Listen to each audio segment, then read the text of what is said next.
इसी वर्ष बोम्बाई जी के नेतृत्व में भाजपा सरकार ने बंजारा समुदाय के परिवारों को हक्कू पत्र देने की शुरुआत की है। हमारा जो मंत्र है,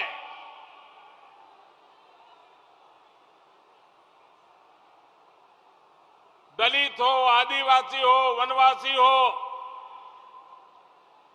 महिलाएं हो, बुजुर्ग हो, जो वंचित है, उन वंचितों को वरीयता, वंचितों को प्राथमिकता, ये हमारे हर कदम में नजर आती है। ये हमारे संकल्प को दिखाता है।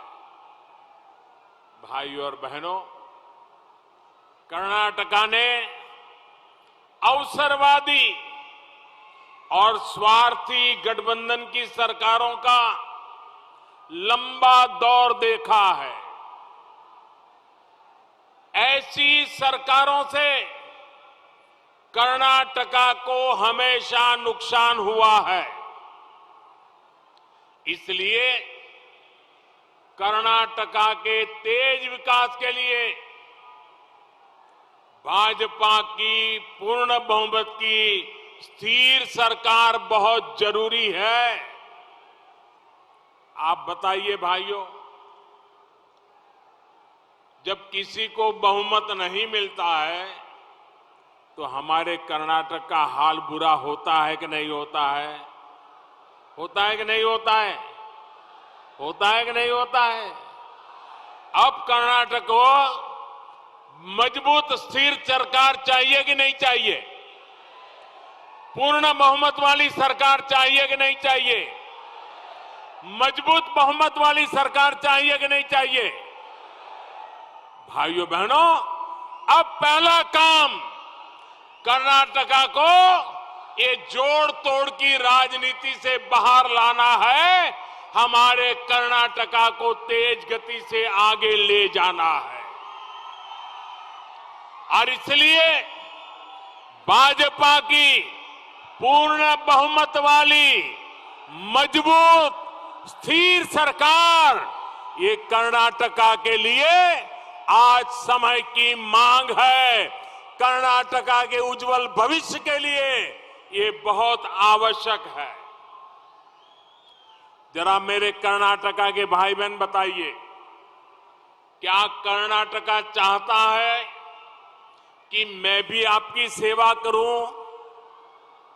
क्या आप चाहते हैं कि मैं भी आपकी सेवा करूं? जरा जोर से जवाब दीजिए। क्या मैं भी आपकी सेवा करूं? जितनी ज्यादा हो सके उतनी सेवा करूं। हर कर्नाटका वासी की सेवा करूं, हर गांव की सेवा करूं।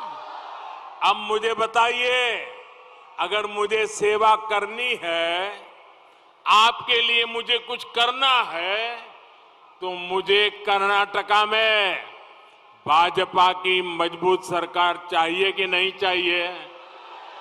चाहिए कि नहीं चाहिए?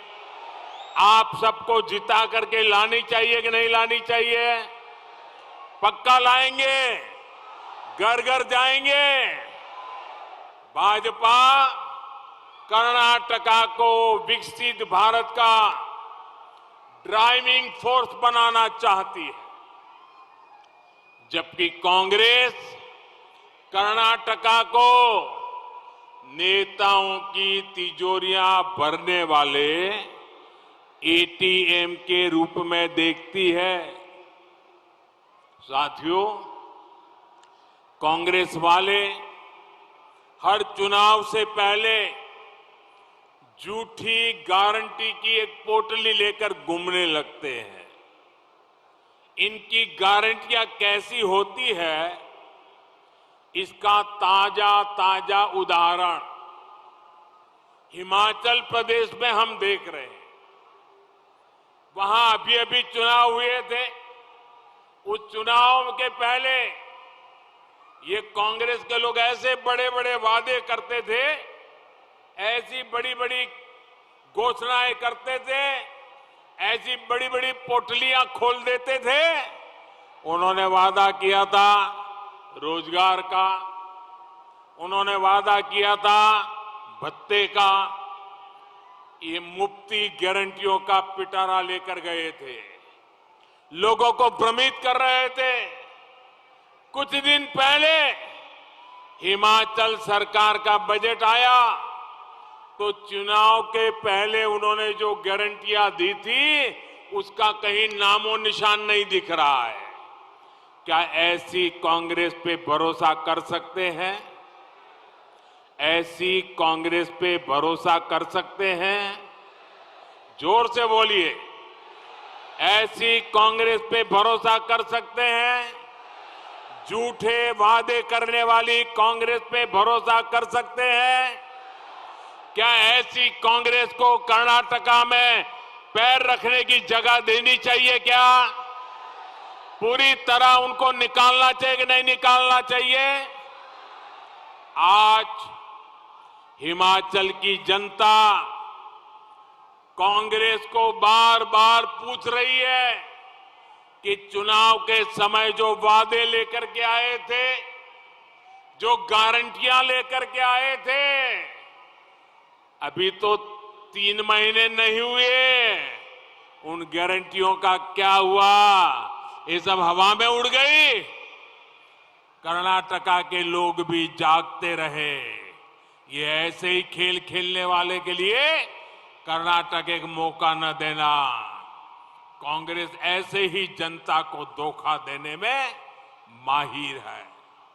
साथियों, आज कांग्रेस के पास देश के लिए, कर्नाटका के लिए कोई भी पॉजिटिव एजेंडा नहीं है। इसलिए कांग्रेस सपना देख रही है, और आपने सुना होगा क्या सपना देख रही है। जो लोग हिंदी समझते हैं उनको बराबर समझ आएगा। मैं बताता हूं कांग्रेस वाले क्या सपना देखते हैं, और कभी कभी पब्लिकली बोलते भी है। कांग्रेस वाले कहते हैं मोदी तेरी कब्र खुदेगी। ये कांग्रेस वाले कहते हैं मोदी तेरी कब्र खुदेगी, लेकिन ये कांग्रेस के लोगों को पता नहीं कि कर्नाटका के लोगों ने संकल्प ले लिया है। अगर उनका संकल्प है मोदी तेरी कब्र खुदेगी, तो कर्नाटका का सपना है मोदी तेरा कमल खिलेगा, मोदी तेरा कमल खिलेगा, मोदी तेरा कमल खिलेगा।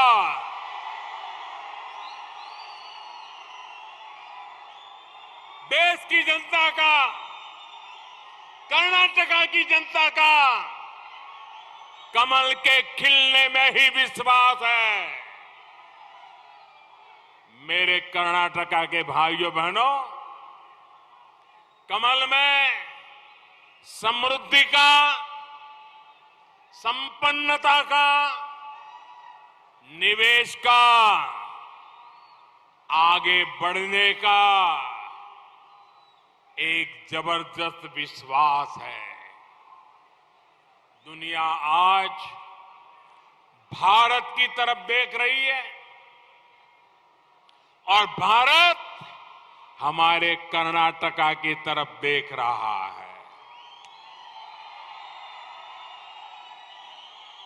कर्नाटका में वैश्विक निवेश को आकर्षित करने वाले बेंगलुरु जैसे अनेक हब बने,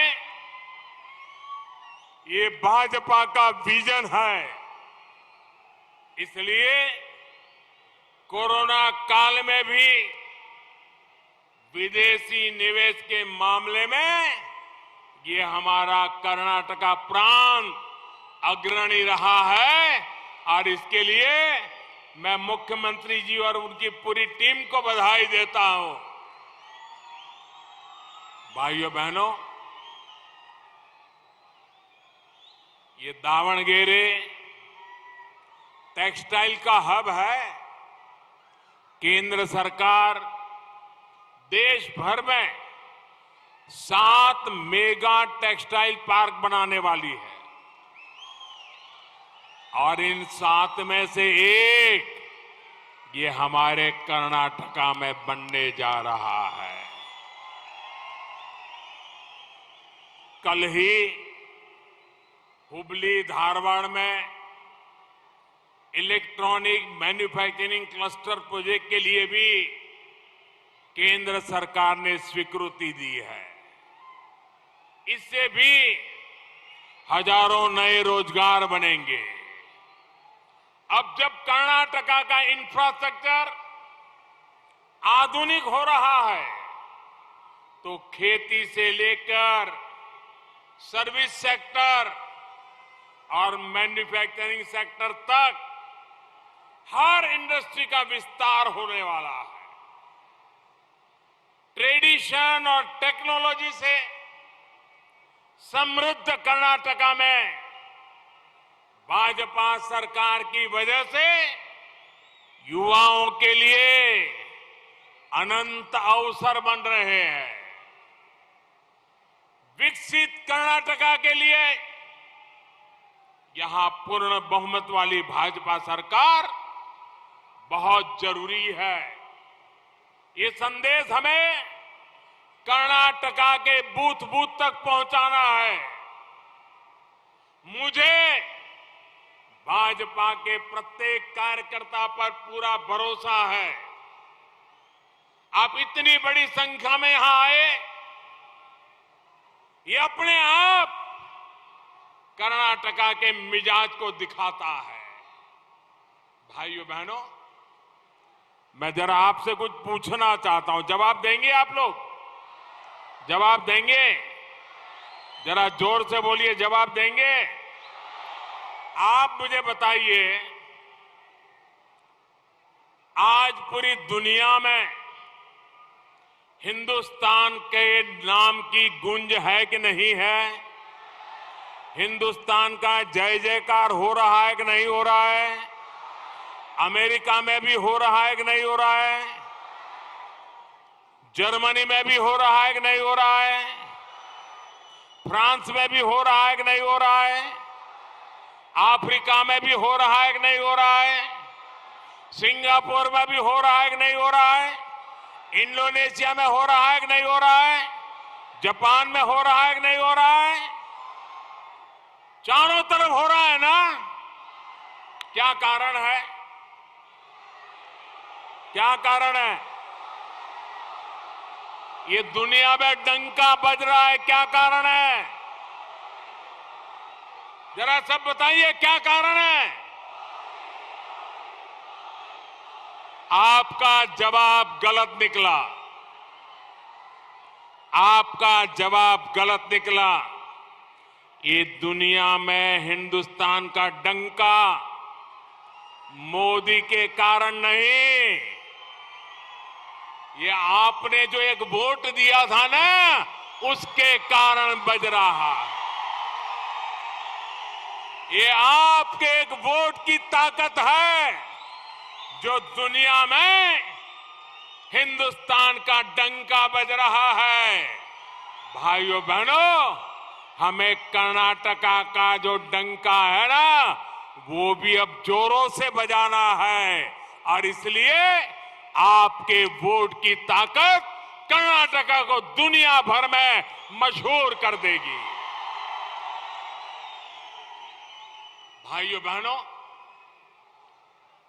इतना बड़ा उत्साह, इतना उमंग, इतना जोश, अब ज्यादा मेहनत का काम शुरू हो रहा है। अप्रैल महीने के पहले सप्ताह में मेरा कर्नाटका फिर से आना होने वाला है।